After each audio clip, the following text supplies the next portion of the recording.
Hi welcome back friends, हमारे YouTube channel motivational story में आपका हार्दिक स्वागत है। फिर एक नई कहानी के साथ। इस कहानी का टॉपिक है 3 साधु। तो चलिए फ्रेंड्स, कहानी के अंत तक बने रहें, आप ज़रूर कुछ न कुछ इस कहानी से सीख के ही जाएंगे। तो चलिए फ्रेंड्स, कहानी को स्टार्ट करते हैं। एक औरत अपने घर से निकली। उसके घर के सामने सफ़ेद लंबी दाढ़ी के 3 साधु महात्माओं को बैठे देखा। वह उन्हें पहचान नहीं पाई। उसने कहा, मैं आप लोगों को नहीं पहचानती, बताइए क्या काम है। हमें भोजन करना है, साधुओं ने बोला। ठीक है, कृपया मेरे घर में पधारिए और भोजन ग्रहण कीजिए। क्या तुम्हारा पति घर में है? एक साधु ने प्रश्न किया। नहीं, वह कुछ देर के लिए बाहर गए हैं, औरत ने उत्तर दिया। तब हम अंदर नहीं आ सकते, तीनों साधु एक साथ बोले। थोड़ी देर में पति घर वापस आ गया। उसे साधुओं के बारे में पता चला तो उसने तुरंत अपनी पत्नी से उन्हें पुनः आमंत्रित करने के लिए कहा। औरत ने ऐसा ही किया। वह साधुओं के समक्ष गई और बोली, जी अब मेरे पति वापस आ गए हैं, कृपया आप लोग घर में प्रवेश करिए। हम किसी के घर में एक साथ प्रवेश नहीं करते, साधुओं ने स्त्री को बताया। ऐसा क्यों? औरत ने अचरज से पूछा।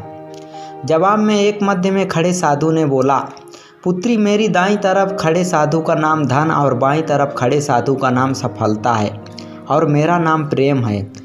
अब जाओ और अपने पति से विचार विमर्श करके बताओ कि तुम हम तीनों में से किसे अंदर बुलाना चाहती हो। औरत अंदर गई और अपने पति से सारी बात बता दी। पति बेहद खुश हो गया।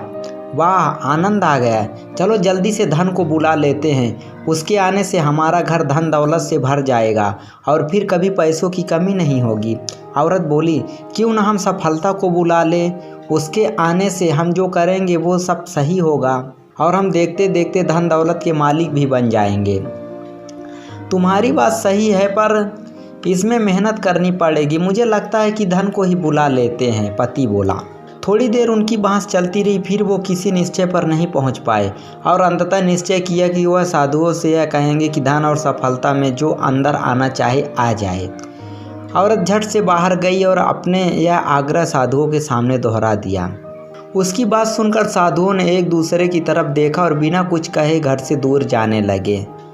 अरे आप लोग इस तरह वापस क्यों जा रहे हैं? औरत ने उन्हें रोकते हुए पूछा।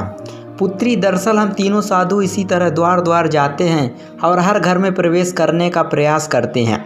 जो व्यक्ति लालच में आकर धन या सफलता को बुलाता है, हम वहां से लौट जाते हैं, और जो अपने घर में प्रेम का वास चाहता है, उसके यहाँ बारी बारी से हम दोनों भी प्रवेश कर जाते हैं। इसलिए इतना याद रखना कि जहाँ प्रेम है वहाँ धन है और सफलता की कमी नहीं होती। ऐसा कहते हुए धन और सफलता नामक साधुओं ने अपनी बात पूर्ण की। तो फ्रेंड्स, इस कहानी से आप भी सीख गए होंगे कि जहाँ प्रेम का वास होता है वहाँ सफलता और धन निश्चय ही आ जाते हैं।